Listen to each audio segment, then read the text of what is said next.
having greater influence with that. Yeah, so it will raise your HDL. Yeah, A 2019 review of the literature showed that exercise increased HDL cholesterol. What'd you say, Lynn? I found that the more because I didn't used to be able to exercise at all. And my HDL was always like, it was within normal range, but it was the very, very, very low. And I'm almost to an optimal range now. Oh, cool. Ooh, huzzah. I'm off by like 1 point. My HDL is pretty good.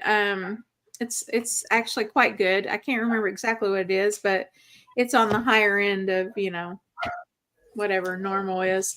I don't remember those numbers right now, but I just remember it was good. But I don't exercise. I just changed the way that I ate, and it got better. So yeah. Triglycerides above 150, and it effectively lowers triglyceride levels. Blood pressure of 130/85 or higher. Research shows, I can't talk today, y'all. Research shows that the effects of exercise among populations with high blood pressure were similar to the effects of commonly used medications. A waistline of more than 35 inches for women and 40 inches for men. And of course, it helps decrease that. It's going to be a while. My waistline hasn't been below 35 for decades. Yeah, I'm like, I'm pretty certain mine's not below 35. I don't remember exactly what it is, but mine's not. When I was younger, like in high school and stuff, I think it was like 26 inches. But that is long gone. But it's been shrinking, I mean, honestly, though, I feel like if our waistlines were the same as they were in high school, I mean, I think I would look funny. I don't know. Well, you've had 4 kids. Yeah, I don't know. But I mean, there's people who have had kids that are, skinny, but like with the rest of my body shape, I think me being too skinny didn't look right, Well, there's different body types. You got your mesomorph, and they tend to be more muscular. And then you got the ectomorph, which is like the long and lean. And then you have the ectomorph, mesomorph, and endomorph, which they tend to put on a little more weight easier. So they're like the culture calls them like I don't know, they're just shapely. They're more shapely. They're womanly. And I must be an endomorph. So I actually think that I'm the middle one. What was that? Mesomorph. Yeah, because I am like naturally muscular. I always have been. And I was never overweight until probably my 30s. So, being a cheerleader and all that, sports. But I was always I was never lean. I mean, I was skinny, but I wasn't like, or I guess I was lean, but I wasn't like, I was never like super skinny, I guess. I just was always muscular and solid, Yeah. I was too. Yeah, I was too. Like I had friends who were the real like long, lean types, and they would, they would look the same as me, but I would weigh like 20 pounds heavier more than they did. Yeah. But yet we would basically like kind of look very, very close in size. So I was always very solid. How old were you when you started gaining weight, Lynn? 20. It's the same time. I was almost 21. It was the same time I started developing the symptoms of PCOS. Yeah. I'm like, it has to be like a hormonal thing, Mm-hmm. Yeah, it was like exactly the same time that I started having my cycles get messed up. Started having like 2 cycles a month, and then started having a lot of issues with bleeding and all of that. It all started exactly the same time. What's really weird is like when I was in my like early to mid teens, well, throughout really, but I mean, I had a lot of, I think it was symptoms of PCOS looking back on it, because that time of the month was incredibly painful. And there was a lot of it. And my father used to always, we had one car at the time in our family, and my dad would have to go pick me up from school. I mean, it was like clockwork. And I don't know. I guess I'm just a weird body composition. I don't know, because I think I did have symptoms of that PCOS. Not everybody gained weight with PCOS. I have a cousin who had PCOS as well, and she was more your body type. She never gained weight like I did. Yeah. Well, and it's just like we've always talked about, like some people just don't have the genetic ability to gain all of that weight, you know, and it is protective. Like Carrie will become diabetic at on a skinnier frame than we will. Right. You know? So, yep. And that, like, they're finding that out, like in India and in the Orient, you know, people of those body types, they don't look, quote unquote, look like they're metabolically unhealthy, but they are. Yeah, exactly. You know? Right. So, okay, Carrie, you want to go on to the next the temperature section? Okay, so she talks about temperature, meaning, she began talking about stress on the body, and like if you have too much stress on the body, that's not good. But at the same time, controlled stress sort of builds up your, it'll cause you to adapt and lower chronic levels of oxidative stress. And so talks about cold plunging, and then get this, she says it's been gaining a cult following among biohackers despite the upward of $5,000 price tag for many of these specialized tubs. And the thing is, man, I can tell you, I could get in the shower and just turn it on cold, and for the cost of my water, you know, I'll be doing a dance in there. I mean, I'm not kidding. It's cold. And I've heard too, and this makes sense, like that severe of a temperature change is not necessary to give your body the little bit of shock that it needs to kind of, you know, experience that. Because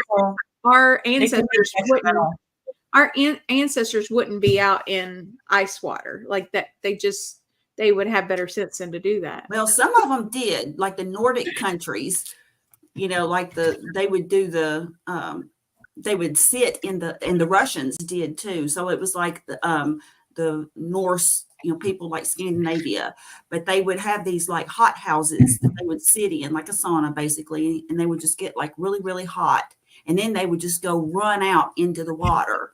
So they really did do that. Like, now, how long ago are we talking? Huh? How long ago are we talking? We're talking, well, I think they still do it. I used to follow this guy. I mean, I'm talking about like our ancestors. Oh, well, yeah, going way back. But they've done it for, it's like a huge tradition in those cultures to do that. Huh. Yeah. And well, you know, I remember the term that they used. I followed a guy that was a Russian guy. And of course, it was before all the world events started happening. But he would talk about like Russian culture and stuff like that. I followed him on YouTube, and they still, every family, like especially ones that like live in the city, that if they have any kind of or had any kind of money at all, they also had these country homes. And at those country homes, they had those little buildings out back, the little sweat houses or whatever. And it was like a communal thing. And like the family, like the guys, it was kind of a guy thing. The women didn't do it so much, but the guys would do it. And they would go out and sit in that thing and sweat.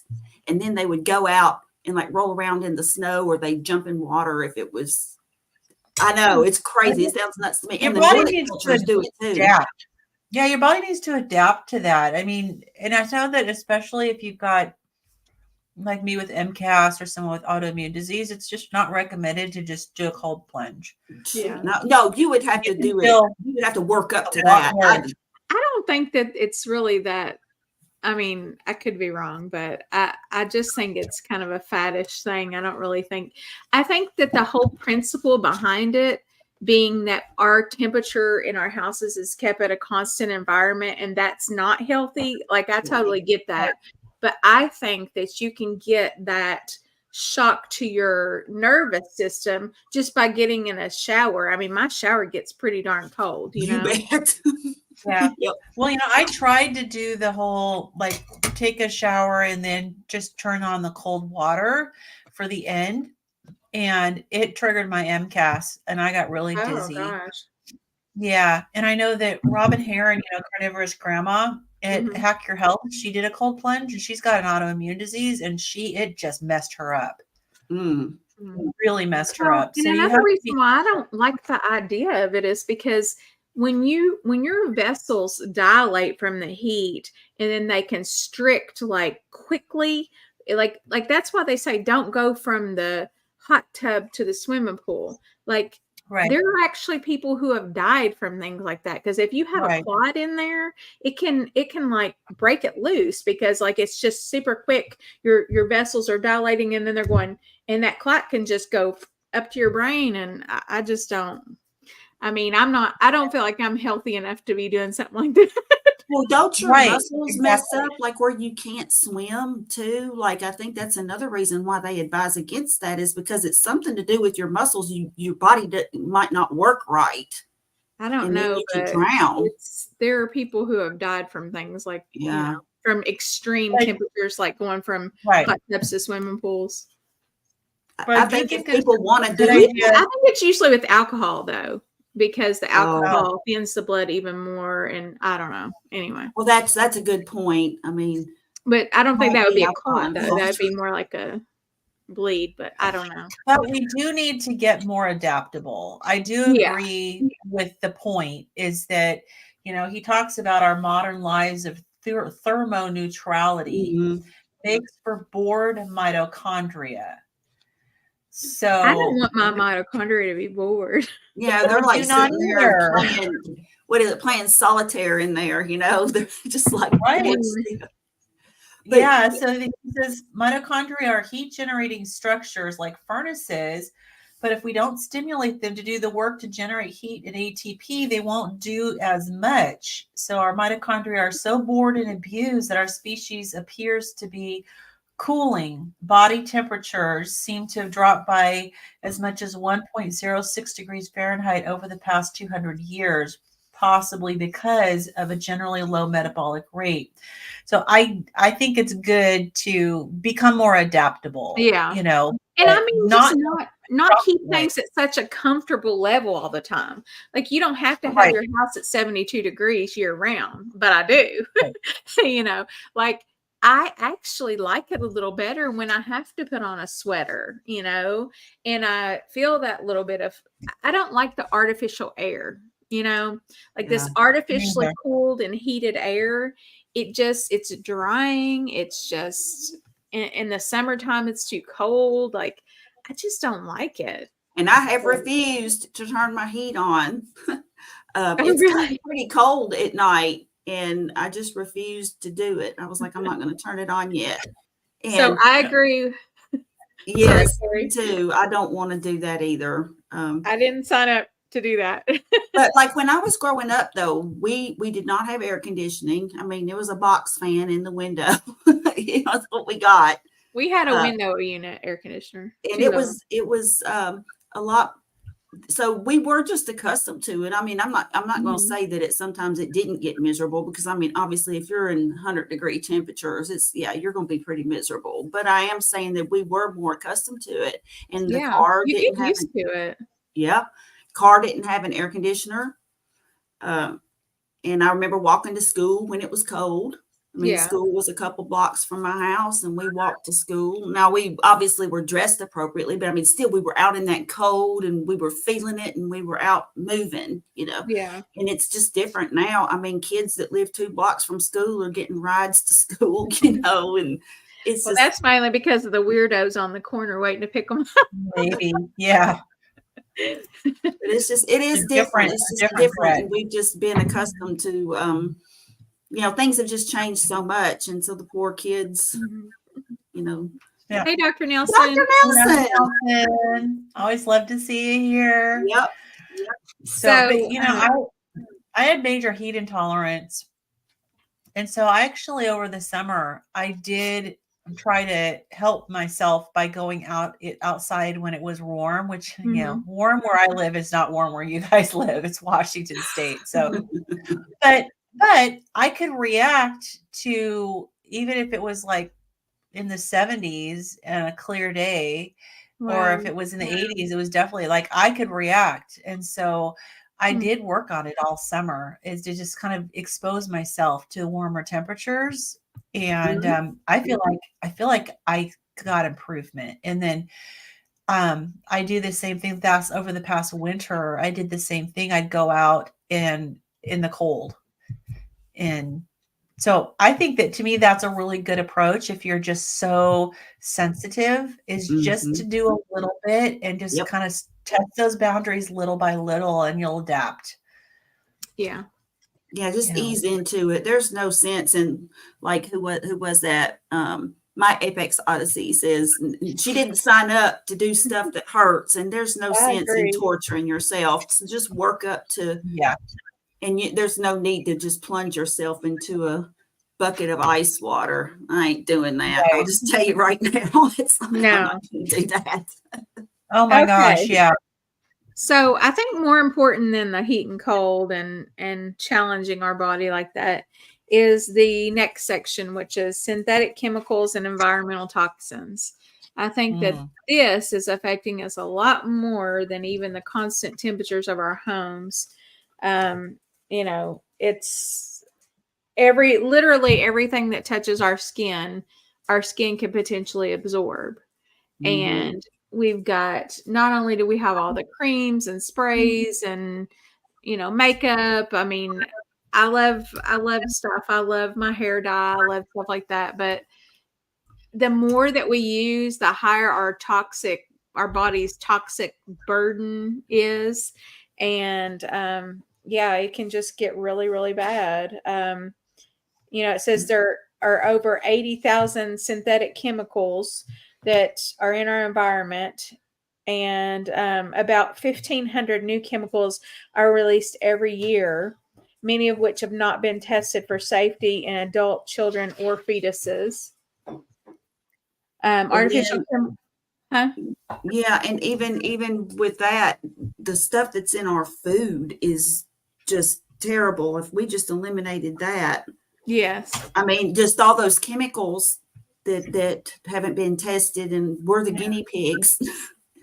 Oh, Dr. Nelson, I can identify with this. This happens to me, and I've told these ladies about it multiple times. But Dr. Nelson said, I just gave a talk on reversing type 2 diabetes. Would you believe my blood sugar went up 35 points? Absolutely. I would believe it. One time I was trying to get 2 ribeye roasts from Kroger that were half price. And actually it was 3.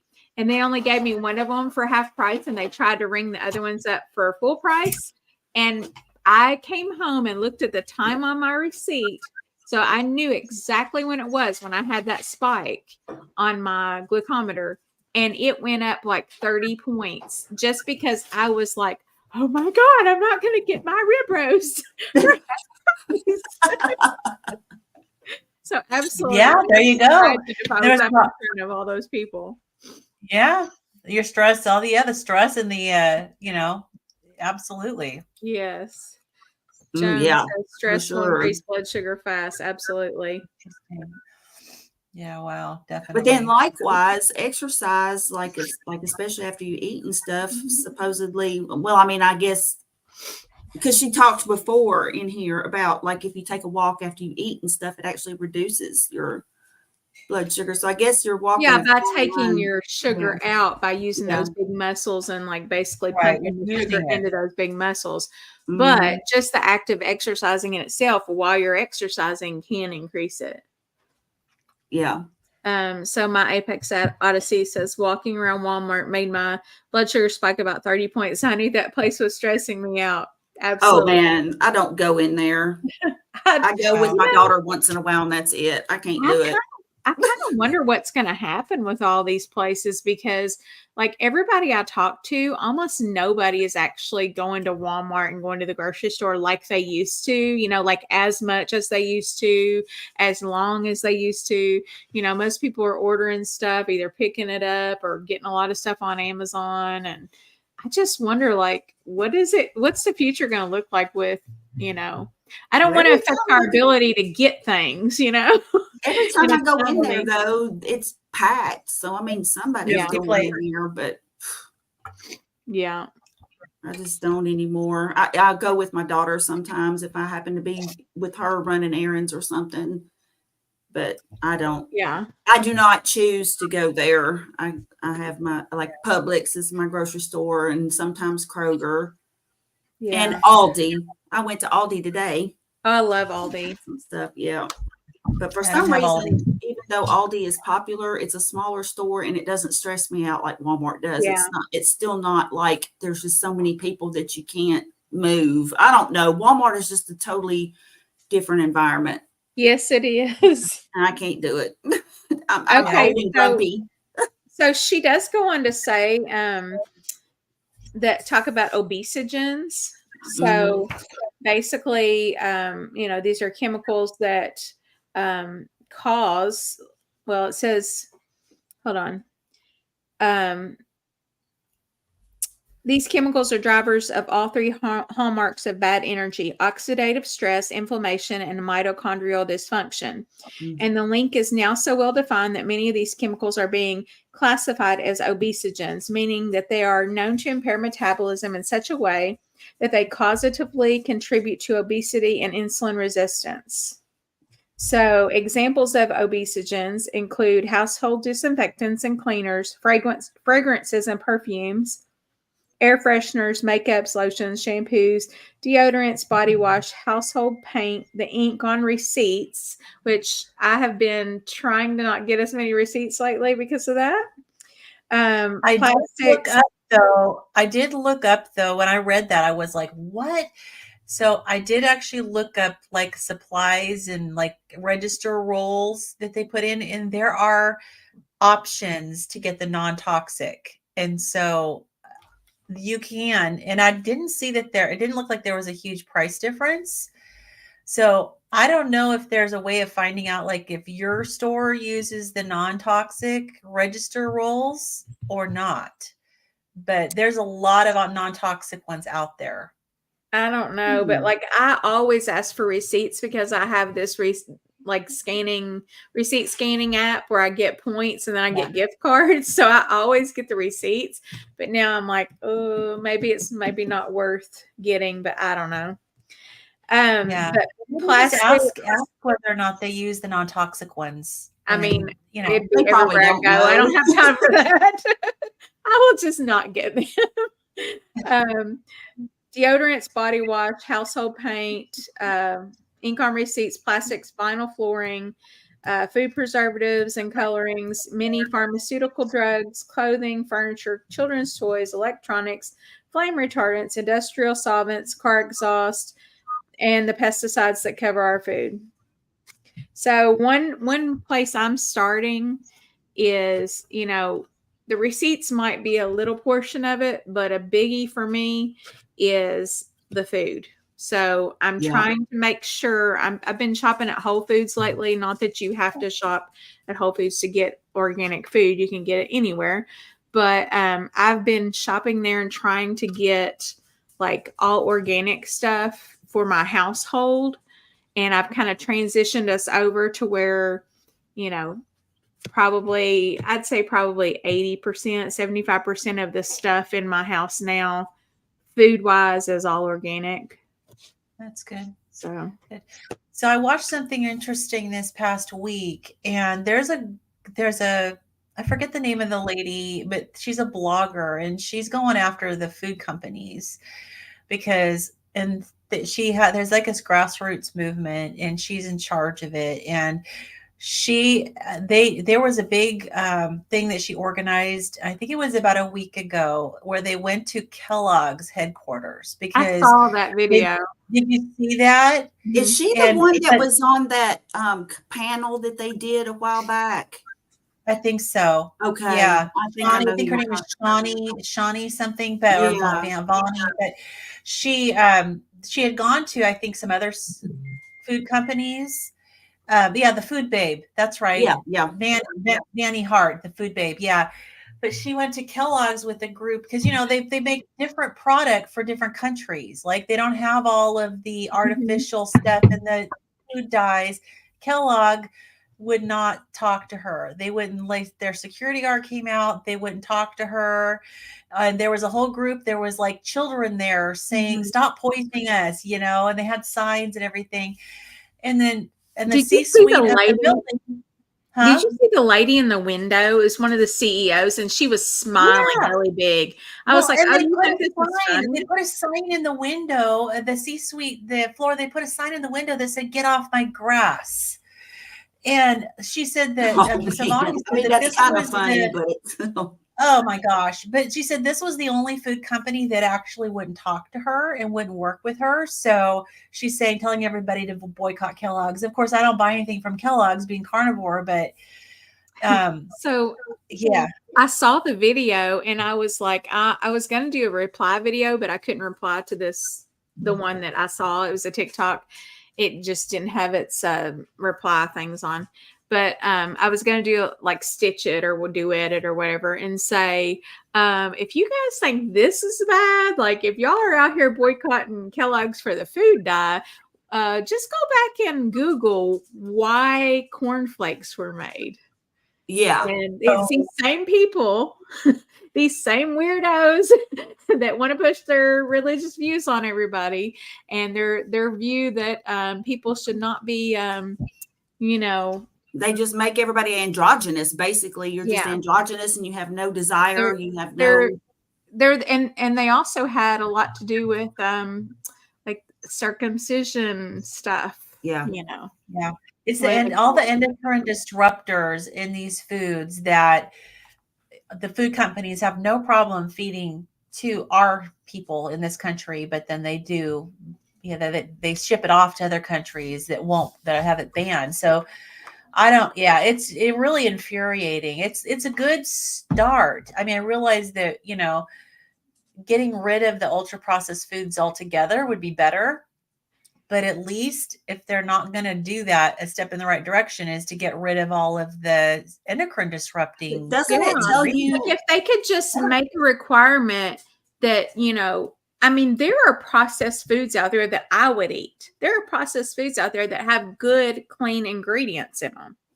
Okay. Processed food doesn't necessarily mean bad. Right. But if they would just put good, clean, natural ingredients and not a bunch of friggin' food dyes and you know stuff like that. For children who are metabolically unhealthy, like, don't bombard their system with all of these.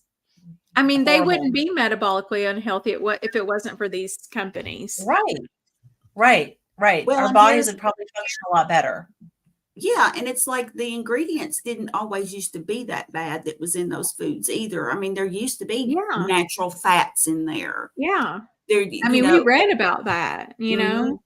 They basically changed them from using good fats, good natural fats, to this garbage that's killing people, all these seed oils. And it's the same as fast food, really, because, like, for example, I used to love McDonald's fries. I did. I loved them. And I wouldn't have a problem with, on a rare occasion, having some McDonald's fries if they weren't cooked in seed oils, but if they were cooked in the beef tallow like they used to be. Yeah, I don't want to have a repercussion of something staying in my body for 2 years just because I don't eat them because of what they're cooked in, but they used to be fabulous. And I think that, of course, we've talked about this before, but that's a big contributor to the metabolic issues is those seed oils have the proteins and stuff in it that, you know, that the good fats are made for us, whereas those are not. And so we're basically making our cells and everything out of synthetic fat. Well, and I was listening to this guy on Sean Baker's channel the other day, and he was talking about seed oils, and he's actually a carnivore, but like he doesn't think all seed oils are bad. And basically what he said was the way that they are processing these seed oils are what makes them bad, and that there are some that are like organic, like if you get organic seed oils, and I guess they're cold pressed, and I don't know, panda massage, whatever they are. They are, they're not killers like these are, like the ones, like the garbage that McDonald's is using, basically. But I don't know, you guys might want to watch it. It was really good. And this guy's like, he seemed to know what he was talking about. I mean, I don't know for sure, but he's actually an engineer. And I believe Sean had him on his channel because he thinks some of what he's saying is right. And you know, I've always tried to make the connection too between, like, I know that there are people who eat organic seed oils and they don't have inflammation. Their health's great. Just like mine was getting better. Like, I know there's more than one way to skin a cat, put it that way. Just because I have chosen carnivore and I have chosen to do things this way doesn't necessarily mean it's the only right way. Okay. Right. But like, I've always looked for the commonalities, or like, what is it about the way they're doing things that still makes that healthy? You know, I know there can be healthy vegetarians that eat eggs and things like that. And some do eat seed oils, but a lot of the ones that are really healthy, they do eat the organic everything.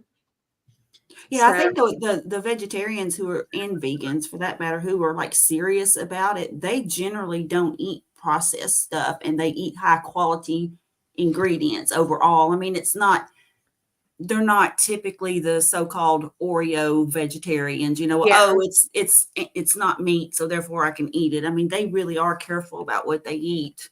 So there are some common grounds, I think, between all of us. So he thinks omega-6 are essential as long as they're unadulterated. Yeah, so he was calling them parent seed oils or something like that. You know what? I saw that. It was very interesting, and it's just, you know, something to look into, because I don't like to be rigid in my thinking, and I don't think that carnivores like everything, you know. It's not my goal to be a carnivore forever. It's, you know, I like to know the truth, you know. I like to know, like, no matter if it agrees with my thinking and my little worldview, what are the other truths out there, you know? Yeah, I'm probably going to have to be carnivore my whole life, I'm assuming, because of my health condition. But I'm okay with that because I feel so much better. But have you ever just tried eating organic food? Like all organic, like nothing that's not organic? Before I was carnivore, that's what I did. Was everything I bought was organic. You even made your own bread, didn't you? Like you I even made my own. Well, yeah, I made my own bread. Like it was grains. I made my own yogurt. You know. So my thought was like all organic, no grains, no sugar, no dairy. Yeah. I did no grains when I was keto, and but I was too addictive to any carbs. I just couldn't do it. But yeah, and then the carnivore Catherine says like potatoes are high stuff, or what carbs were you addicted to? I mean, that weren't grains. I just wanted to do the more carby type meals rather than, like, I didn't just eat meat. I was making all these keto treats, and maybe it was the sugar. Yeah. You know, it might have been that I never quite got past the sweetness of the sugar substitutes. And Like I wanted to do all these little mug cakes and Yeah. I did the sweet fat bombs and all that. So yeah. Yeah, I So think no matter what, I'll have to stay away from sugar, and I need to get away from artificial sweeteners because I've always kept those. Yeah. And I think they're really detrimental to my gut health. Yeah. But I think part of this is too that this part about the synthetics is to really see it's not just food.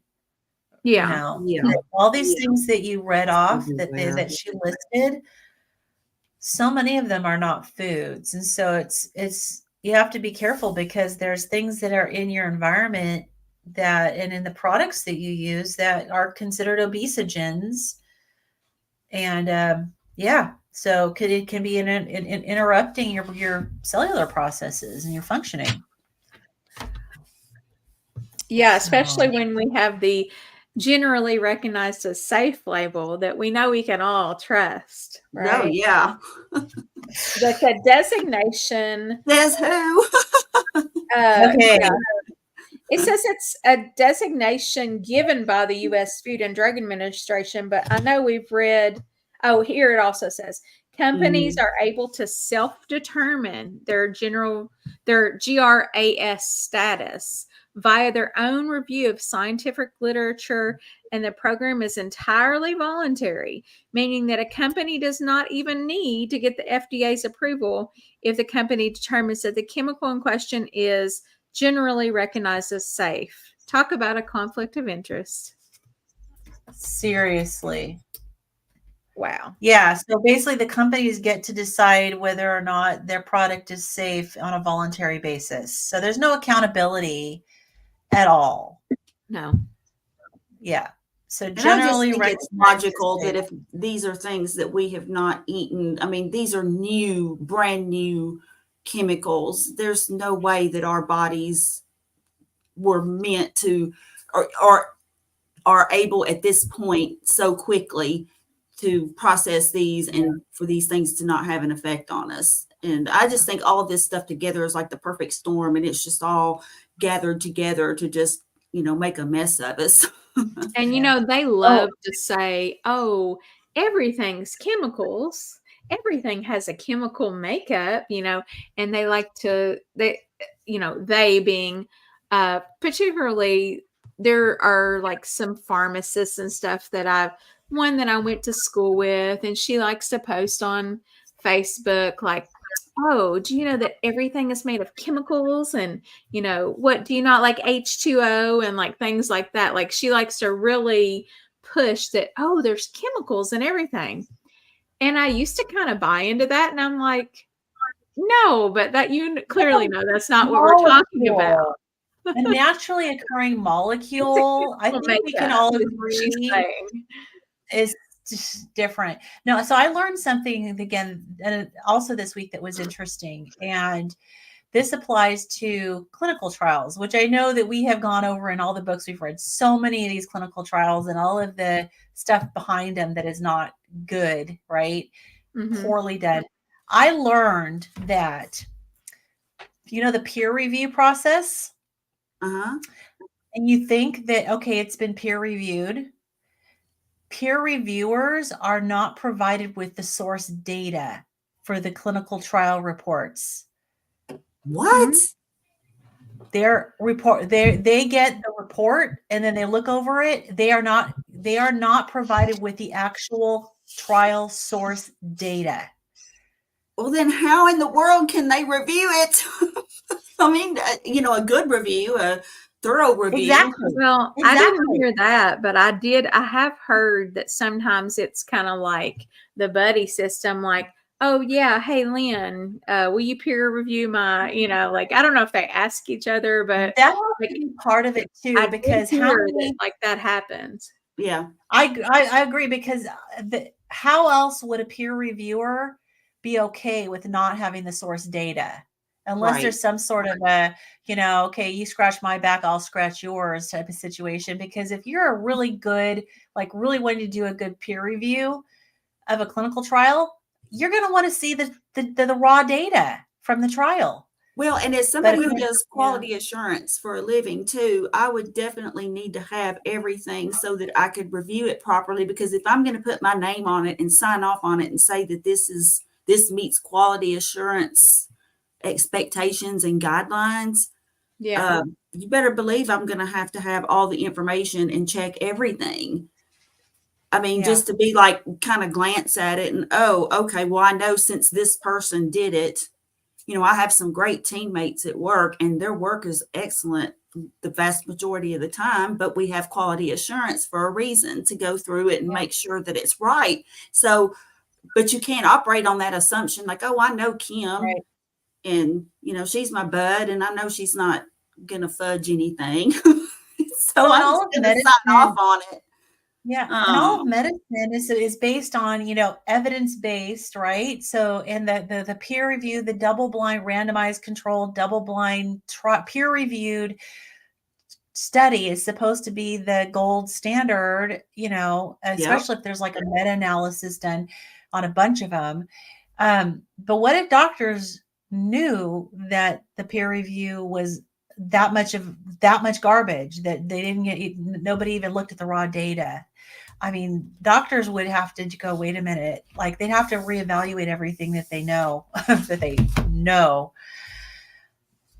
Well, and that's, and they don't know that they don't know it too, because they believe what they're being given. They believe what they're being told because it's from these esteemed organizations or whatever.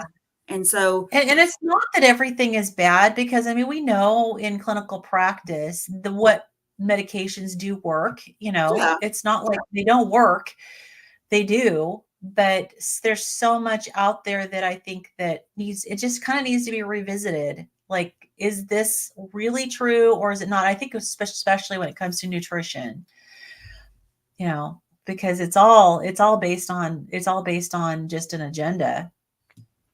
Well, and here's the thing, like a religious agenda.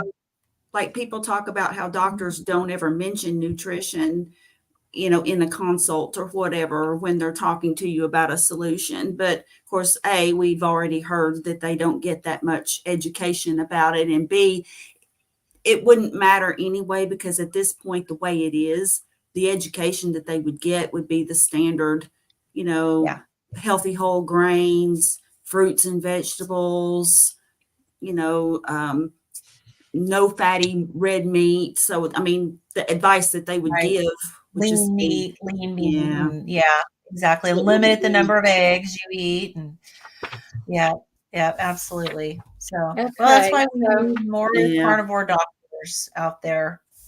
So, it goes through. Let's see here. It says the following list describes 9 classes of chemicals in the environment that are known to hurt human health directly through metabolic mechanism. And I think a lot of this in the keto and carnivore space are aware of a lot of these, just because, you know, well, Dr. Berry, for one, talks about them a lot, but a lot of us are more aware of, you know, the things in our environment, things to avoid, and not eating out of plastic and things like that.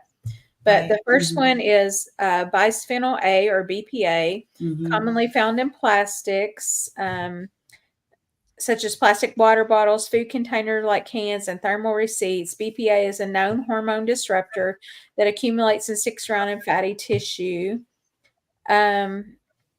It says, of note, studies have found that a thermal receipt, like the type that you might get at a grocery store, can contain 250 to 1,000 times more than a can of food. Wow. I didn't know that until... It increases, I didn't either. It increases the risk of obesity, insulin resistance, type 2 diabetes, male and female infertility, and chronic inflammation. Studies have suggested that BPA reduces antioxidant capacity, increases oxidative stress, impairs mitochondrial dynamics. Y'all want to each read one and like take turns? Sure. Okay. How do we pronounce this next one? Phthalates. Phthalates. The P is silent, so I guess it's phthalates. Okay, phthalates, commonly found in cosmetics, fragrances, nail polish, lotion, deodorant, hairspray, gel, shampoos, toys, plastics, and artificial leather, Phthalates are hormone disruptors that are significantly related to insulin resistance, high blood pressure, earlier menopause, pregnancy loss, birth complications, genital development and semen quality, early puberty, asthma, developmental delay, and social impairment. Phthalates induce mitochondrial toxicity and increase oxidative stress in a dose-dependent manner, meaning that the more exposure, the worse the effects. Wow. Interesting social impairment. So I wonder, that's interesting. There's so many people who seem to be very socially awkward nowadays. Part of it's the There's internet, a I'm lot of assuming. autism too. Yeah. Yeah. And Asperger's and interesting. Okay, so 3 is parabens, commonly found as preservatives in moisturizers, shampoos, makeup, deodorant, shaving cream, foods, beverages, and pharmaceuticals. Parabens are absorbed through the skin and oral ingestion and have been shown to be present in several body fluids and human tissues like blood, breast milk, semen, placental tissue, and breast cells. They're problematic in how they bind to hormone receptors like those of our sex hormones, so estrogen, progesterone, and testosterone, and stress hormones, thereby altering hormonal activity and impact the metabolism of hormones. So hormones dictate all aspects of our biology, like neuronal development, immune function, thyroid function, metabolism, fetal development, and reproduction. Parabens directly bind hormone receptors and impart functional changes to the delicate balance of hormones regulating our lives and feelings. Parabens have been associated with DNA damage in sperm death, and infertility. Unfortunately, current wastewater treatment technology does not effectively remove parabens. Did you hear that last part? That is wild. Directly bind hormone receptors and impart functional changes to the delicate balance of hormones regulating our lives and feelings. Think about damage with DNA. Yeah, that's scary. And therefore, like all of the people who are depressed, anxious, or feelings, or they overreact to things, like they might have the road rage or slam thing. You know what I mean? It's that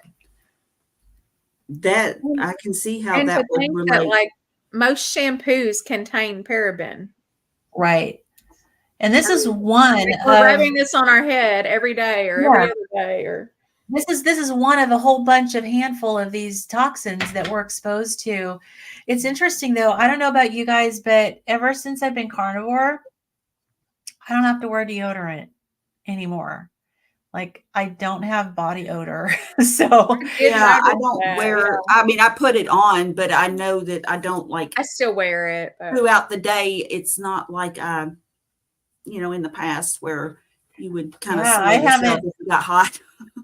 Yeah, I haven't. I didn't wear any all summer. I was fine. And I asked my husband, do I stink? No. I think it's because a lot of the smell that comes out are the spices that people use.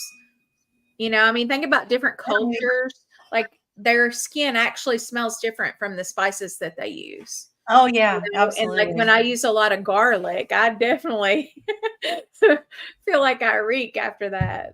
Oh man, my husband used to eat so much raw garlic. This was a long time ago. Like, we were in our 20s, and I remember I went to a work event for him, and his boss loved her. She was so great, but she goes, "Could you ask him to stop eating so much garlic? Because every time he walks into the office, the whole place smells like garlic."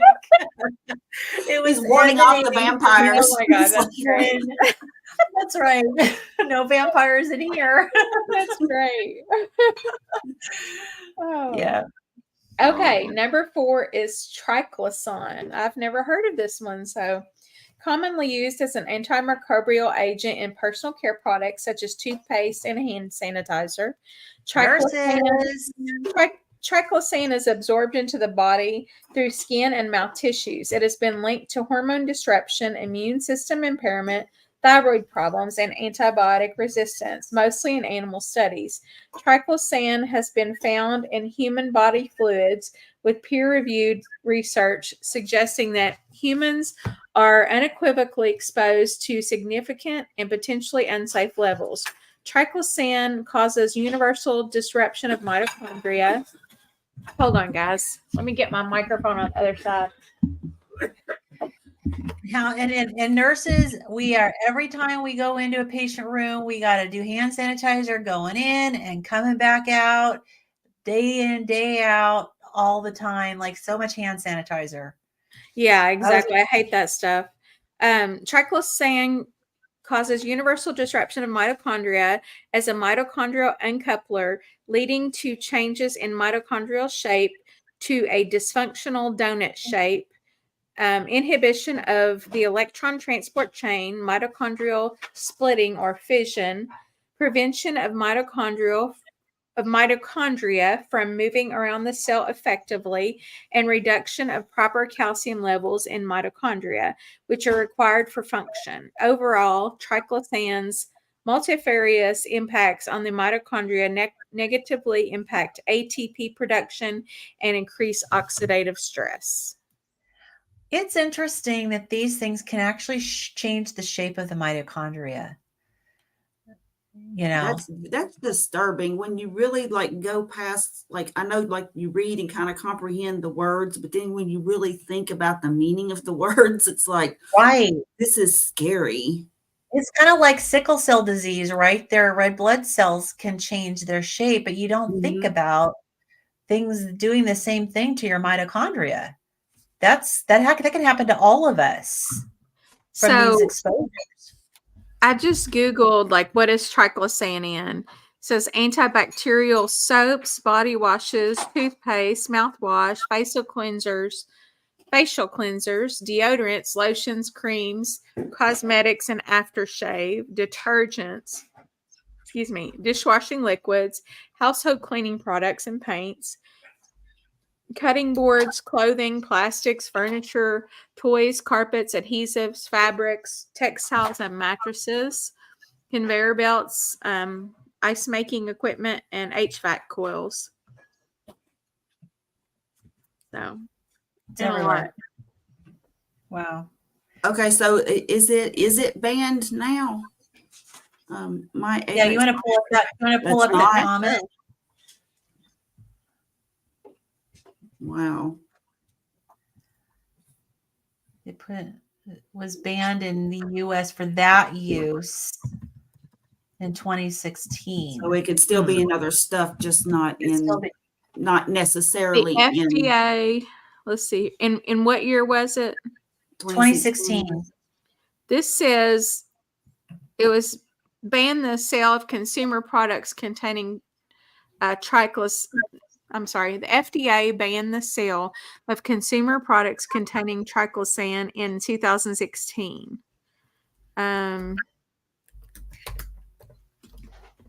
That's so why she still got it in her book then.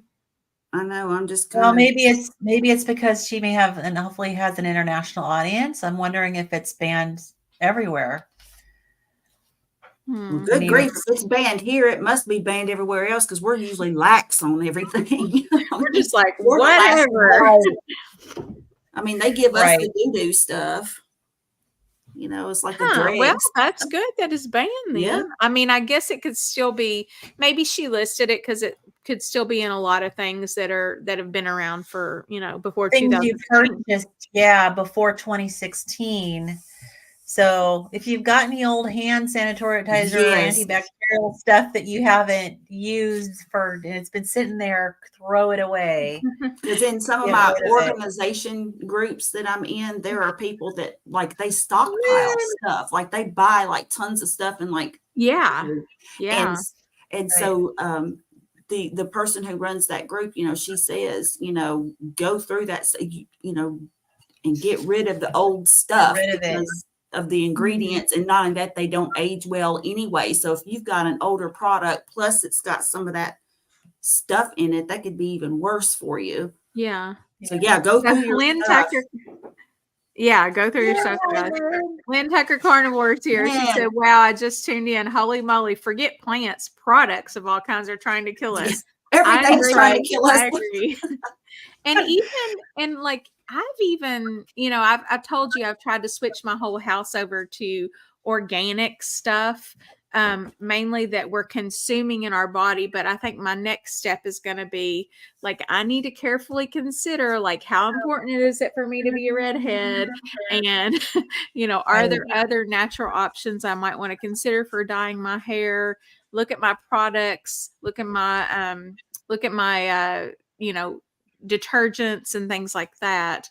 I don't know if it's going to, I don't know where I'm going to draw the line, but I use all Melaleuca products for everything that comes in contact with them.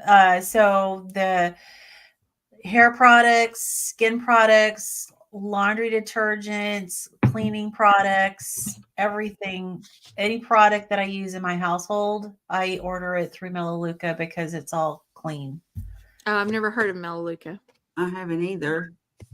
It's a kind of a membership based. They've been around for a long, long time. And yeah, it's kind of a membership based, like you pay like an annual membership and then you buy stuff through them. But it's kind of one like you have to have a minimum order each month. So like I share my membership with my daughter. And so between the two of us, we order enough to where we're fine. But I get my like any vitamins that I may use, like I get my like a vitamin D that I use and some other stuff that you can order all that. They've got all the vitamins, essential oils and stuff. Yeah. It's good quality, but I've changed everything in my household over to that. And I'm in the process of switching everything like I don't take a lot of vitamins and supplements and stuff, but like occasional stuff that I might use. I'm in the process of switching it all over to like organic everything basically. But it's so hard because, you have this stuff that you've spent good money on, and you don't want to just like throw it all out and waste all that money. But I guess if it's poisoning you. Thanks to my friend Rachel, she makes soap. She makes tallow soap. Yeah. And gives it to me. She does it as a hobby. So I for over a year now, that's all I've used on my face and body. And I have really noticed a difference. So that's one good thing. I told her she needs to make shampoo. Somehow I've come up with a good clean thing. And I told her, I said, I'll use it. So that's one thing. So in addition to the food and that's two. I have tried organic shampoos that were like shampoo bars and stuff like that. It's a no for me.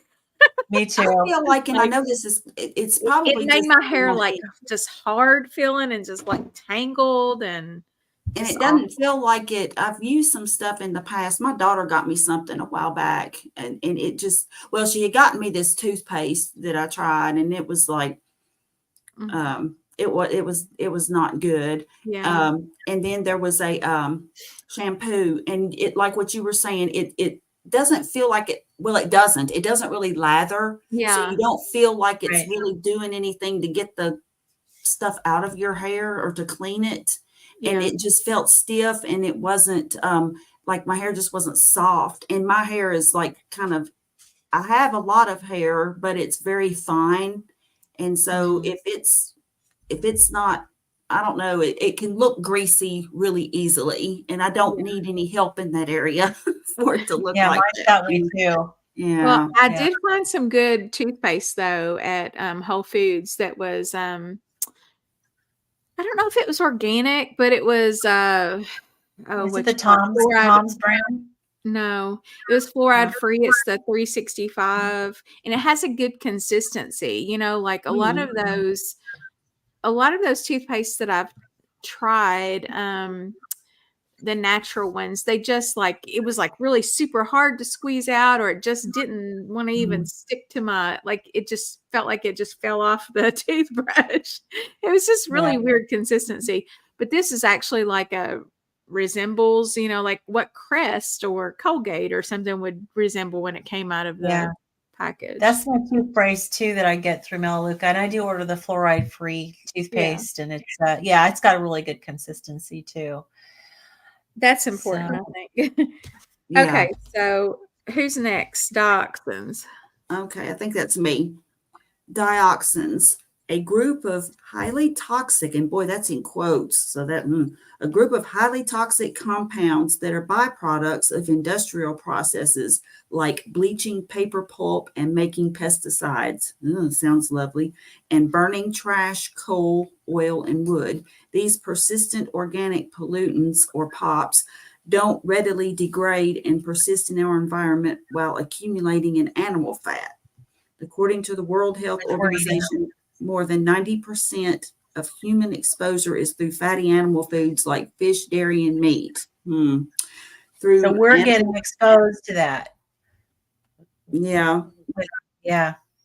She says through animal and human research, dioxins are known to cause developmental and reproductive problems, skeletal deformity, kidney defects, reduced sperm count, increased rate of miscarriages, immune system disorders, lung cancer, lymphoma, stomach cancer, and sarcomas. Dioxins may impact human health by generating mitochondrial stress signaling, which activates the NF something K beta pathway or something. I don't know what that is, and can induce chronic inflammation and disturb microbiome activity. But I want to go back to what she said. Okay, byproducts of industrial processes like bleaching paper pulp and making pesticides. Yeah, I'm wondering if the grass-fed, grass-finished would not have the same dioxins in their fat, since they're not eating stuff that has pesticides all over it.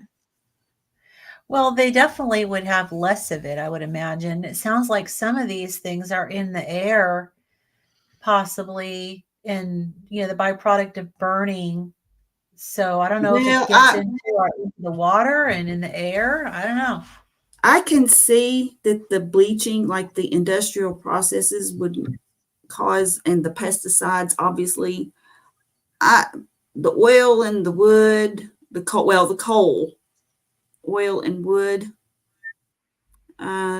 because burning trash, obviously, if you're burning trash, there's all kinds of types of items in there. There could be plastics, there could be things made of different materials. And so, I mean, burning wood, I'm just not. Apparently, forest fires can also create dioxins. They can be found in the food, in the environment, food chains, in the air, water, and soil. So it says people are primarily exposed to dioxins through food, especially animal products like meat, fish, and dairy. So it may be that the food that we're eating, even the food we eat, is not immune from being exposed to these things. So when I Googled it, it says grass-fed meat appears to have, it says higher qualities of many vitamins, and then it says, and will likely have lower amounts of pesticides like glyphosates, atrazine, dioxins, and mold toxins. Yeah. So it's better. Better. Yeah, it's better. We'll have less exposure. I don't know that we'll have no exposure, but we'll have less exposure. And it's not like our bodies can't process toxins. I mean, if we have a healthy liver and healthy filtration system for our kidneys, I mean, we can process. It's just the toxic overload that I think piling all of it together, like if you have all of these different things. But exactly. I guess a ding, ding, ding warning went off, talking about found through fatty animal foods like fish, dairy, and meat. I could just see a vegan influencer putting stuff like that out, but it's also everywhere. It's how unhealthy animal foods are. So, it's like. But it's in the soil, right? And it's in the soil, it's in the air, it's in the water. Yeah. So their veggies are getting exposed to it as well. So I don't know, maybe not as much. Yeah. Okay. So next one is polychlorinated bisphenols, or PCBs. So fortunately, PCBs have been banned. Good. Yay. Okay. So, however, these slowly degrading chemicals are still ubiquitous environmental contaminants found in air, water, soil, and fish worldwide, and through interactions with PCB-containing products or equipment made before 1977. I wonder if that includes homes. Considered dioxin-like, PCBs were widely used in making hydraulic and lubricating fluids, flame retardants, plasticizers, paint, adhesives, mentioned lubricating fluids twice there, and other industrial products. Like many synthetic chemicals, they bioaccumulate and biomagnify as they move up the food chain, meaning that if you eat a food like a bottom-feeding fish that may regularly dine on PCB-laden sediment or other PCB-containing fish, the level of PCBs in the fish could be as much as 1 million times higher than the water it lives in. In cell culture studies, PCBs are toxic to neurons due to impairment of the mitochondrial electron transport chain, impairment of the initial breakdown of glucose in the cell, a process called glycolysis, and ultimately reduction in ATP production. So hopefully there's not a whole lot of equipment and a lot of this stuff that's left over from pre-1977. So hopefully that's going to be, not a whole lot of exposure there. Okay, so number 7 is, oh geez Louise. PFAs. We're going to call it PFAs. There we I can't even go. pronounce this word. Or fluoroalkyl and polyfluoroalkyl substances. Commonly found in nonstick cookware, grease-proof coatings for paper, and cardboard food packaging like microwave popcorn bags, fast food wrappers, and takeout containers, firefighting foams, and coatings for carpets and fabrics. These are often referred to as forever chemicals because they do not readily decompose or get excreted from the human body. A key source of PFAS in the environment is drinking water. Research has shown that PFAS possibly increase the risk of cancers of the liver, breasts, pancreas, and testicles in animals, and cancers of the testicles, kidneys, thyroid, prostate, bladder, breasts, and ovaries in humans, although some data conflicts. When PFAS accumulate in the tissues of the body, they damage mitochondria, which contribute to the recruitment of immune cells and the development of chronic inflammation. They also generate oxidative stress by both creating more free radicals and impairing the activity of antioxidants. So, since they're considered forever chemicals and you can't really get rid of them very easily, I wonder if they will be pulled out by charcoal or some other binders, if that can help. Like, she didn't talk about anything like you can possibly get rid of these, or are you stuck with them forever? I don't know. Okay, we have a good comment from Mike. A little bit of humor break. I have a personality is toxic, so that's an issue. Yeah, you need a detox there. Mike provides the humor for our show. Yes, you're welcome. I love it. All this distressing news we're reading here. Yeah. I know. It's like, I mean, really, it can depressing. sound hopeless. It's like, ugh. Okay, then we have organophosphate pesticides. Okay, this sounds fun. 5.6 billion pounds of pesticides are used each year globally, despite being strongly linked to oxidative stress, cancer, respiratory problems, neurotoxic effects, metabolic problems, and adverse child development. These pesticides cover our food and enter the water system, with the USDA estimating that the drinking water of 50 million people is contaminated with pesticides and agricultural chemicals. This not only hurts consumers, but especially discriminates against farmers and children.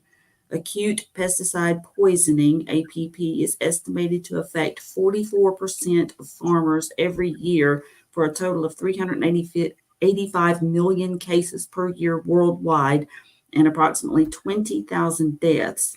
Children are uniquely at risk from pesticides because of pesticides' impact on their tiny bodies during critical developmental windows, and they can be exposed through the air, food, water, pets, and touch. by playing on carpet, upholstered objects, lawns, grass in parks, and eating conventional and processed food. 45% of all reports of pesticide poisoning to poison control centers involve children. Studies have suggested that organophosphate exposure may affect mitochondrial function by inducing oxidative stress and impairing mitochondrial respiration. Do not use pesticides like Roundup on your lawn and avoid conventionally grown foods.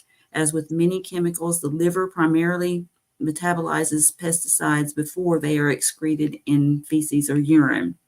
Protecting liver, gut, and kidney function is paramount to the effective elimination of many toxic synthetic chemicals, which good energy habits can help. So you're not safe anywhere. Don't leave your house. Don't stay in your house because there's chemicals everywhere. I wanted to share my screen for a minute here because I know we've talked about this before, and she mentioned it in the book. This EWG tap water database, and this is actually as of 2021, but it's ewg.org, and you can search by zip code. So this is my water district, the Silver Lake Water and Sewer District. 8 contaminants detected that exceed the health guidelines. So 15 total, but 8. And it'll break it down for you and show you all the chemicals and how much more they exceed the guidelines. So these are all the ones that I'm getting exposed to. I don't know. This is 554 times this haloacetic acids, a potential effect cancer.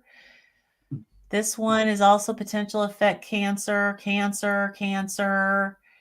Yeah. So anyways, if you guys are interested in checking out your local water, you can go to this website and look it up and see. And this is probably a good reason to get like a reverse osmosis or get a really good filter, really good system.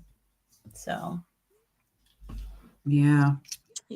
So okay, all right, last one is heavy metals. So commonly found in contaminated soil, water, and food. Heavy metals like mercury, cadmium, arsenic, and lead are naturally occurring substances that can be toxic when concentrated at high levels through manufacturing and industrial processes. Excess heavy metals can cause various health problems, including neurological damage, developmental delays, cancer, and other health issues. Research has shown that metals can both increase oxidative stress and lead to mitochondrial dysfunction. But you can get metals out of your system. So there are heavy metal detox. You can be tested for these things, I was tested for all that stuff, and I didn't have any dangerous amount of heavy metal in my system. That's good. So so those are the 9 things that she brought up. Let's see. So she mentioned this quote, according to this Drew Purohit had said, either you have a filter or you become the filter. So hopefully we're good at filtering things out. I feel like I need to get a filter. I do too. Some of them, but some of them can be expensive. Absolutely. So let's see. Booby Goats has well water. Yeah. Well, you got to get the well water tested too, right? So well, here's the thing. Like, I don't drink water that comes from my tap. Like, I either buy seltzer water or just get, other, bottled water, which I guess it comes in a plastic container. So there you go. But I mean, lesser of 2 evils, I suppose. But I don't know. I want to get a water filtration thing, but man, like you said, they are expensive, and I just don't. It's a large initial investment to get. And I don't like. I'm not so worried about like the water that I bathe in so much as I am what I actually consume And since I don't drink water from my tap, I just wonder if mostly I drink Well, filtered water. you just take showers, but I take showers to get clean, but I take baths to relax. And so like for me, I'm soaking in it. Yeah. So I think it's more concerning if you're submerged in it for a long period of time. And man, if I get reading something, I could be like in there for 2 hours. I mean, we drink city water from our refrigerator. It's filtered, but it's not filtered like a Berkey. And I do have one of those little pitchers that has, what is it, the Brita, I think, pitcher that has the I think the Berkeys are supposed to be the best if you don't have like a reverse osmosis system. I think the Berkeys are supposed to be the best, but they're like quite an investment to buy one. I think isn't that reverse osmosis the Berkey? I don't know. It has a lot of filters. It's supposed to be really good. I've had water out of Berkey. My husband's cousin, they have a Berkey, and it's very clean tasting. So yeah, but I used to drink tap water all the time here. Like when we moved up to Washington in 2013, I thought I would like hit the gold mine when it came to tap water, because the tap water is like glacier water and it tastes amazing. Mm-hmm. I didn't know that it had all this stuff in it, but where I grew up, in fact, my husband always he still brings it up. Like when he first came down to California and was, visiting with my parents' house and stuff, and she'd pour us a glass of water, like, and put some ice cubes in it. And there'd be these like crystalline things floating in the water. And it would be like, and even if they're like all the ice had melted, these things do not dissolve. And I grew up on drinking that water. Now I have no clue what it was. But this stuff, what it was. I have no idea. My mom always said, "Oh, it's just the ice." But I'm like, ice is not supposed to do that. It doesn't stay there forever. Wow. Yeah, like if it's little like chips off of the ice, it would dissolve quicker than the regular ice cube, right? But no, these things hung out for the whole time the water's in your glass and you drink them. And I grew up drinking that water. The things you say when you don't want kids to ask questions, right? Oh my God. My parents were completely ignorant about anything environmental that was not good for you. I mean, like I said, I'm the one who grew up on margarine and Crisco and Velveeta cheese and, Okay, so evidently Berkey is not reverse osmosis. I don't know what I was thinking. But it's good. But it's like a really good filter. Yeah, and actually, I think some say that it's better than reverse osmosis because it doesn't filter out like a lot of the minerals and stuff. I don't know. It's just what I'm reading. Yeah, I think it's the gold standard pretty much for water. Reverse osmosis, you're going to have to add minerals back to that water, or or just not have minerals. So Berkey's the better one then. Yeah, it has a charcoal filter. That's what Booby Goat says. Yeah. And it has quite a few filters. It's not just like one. So it's Yeah. So okay. All right. Did we need to go over the last summary thing? I don't know. I think we're already at an hour and a half, and I think we're good. It just summarizes. It just summarizes everything we already went over. All right, so on to chapter 9 for next week. This was an interesting one. Are we almost done with the book? This is forever. Let's see. I wasn't planning. I didn't plan for this type of commitment. Well, we've got about. We're on 237, beginning in chapter 9, and it goes to 303. Well, we don't have to go through all of her like dietary recommendations. Yeah, there are some charts recipes and so maybe we should take a look at the next couple of chapters and see.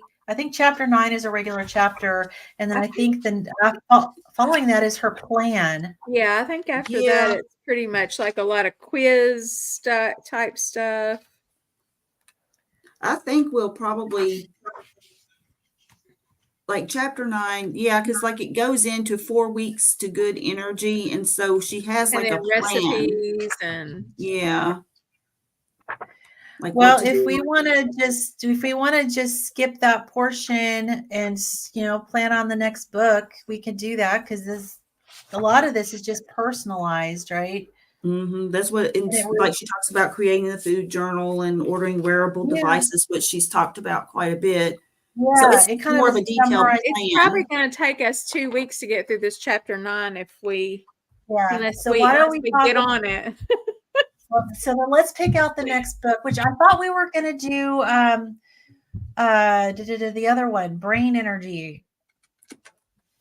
Yeah, we had talked about brain energy. Didn't you say Dr. Palmer said that he would come on if we did his book? He said he asked me when we were going to do it, and I said I didn't know. So I mean, I've got an in with him, so it's not like a definite thing, but he was he did express an interest in coming on and talking. Yeah. I don't know. I might want to take a break for a while. We could do that.